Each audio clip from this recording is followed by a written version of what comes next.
Diarrhoea আক্রান্ত রোগীতে ভরে গেছে বাগেরহাটের শরণখোলা ৫০ শয্যা বিশিষ্ট হাসপাতাল। রোগীদের চিকিৎসা সেবা দিতে হিমশিম অবস্থা নার্স ও চিকিৎসকদের। হাসপাতাল কর্তৃপক্ষ বলছেন, আবহাওয়ার পরিবর্তন ও পানিবাহিত কারণে বাড়ছে ডায়রিয়া রোগীর সংখ্যা। রোববার সকালে শরণখোলা স্বাস্থ্য কমপ্লেক্সে দেখা যায় ৫০ শয্যা হাসপাতালের ২টি ওয়ার্ড বাদে বাকি সবগুলো ওয়ার্ডেই ভর্তি রয়েছেন ডায়রিয়া রোগীরা। শুধু ওয়ার্ডেই না, পুরো হাসপাতালের মেঝেতে শুয়ে চিকিৎসা নিচ্ছেন এসব রোগীরা। রোগীদের মধ্যে পুরুষ এবং শিশুর থেকে নারীদেরই সংখ্যা বেশি।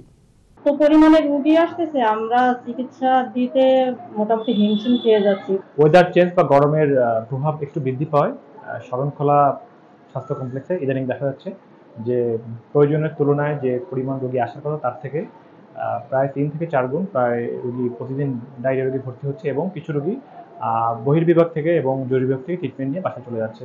প্রায় প্রতিদিন আমাদের কাছে দেখা যাচ্ছে প্রায় আমরা ৪০ থেকে ৫০ জনের মতো রোগী আমাদের হসপিটালে অ্যাডমিট হচ্ছে এবং সেবা দিচ্ছি, এবং প্রায় ২৫ থেকে ৩০ জন রোগী আমরা প্রতিদিন ছেড়ে দিচ্ছি।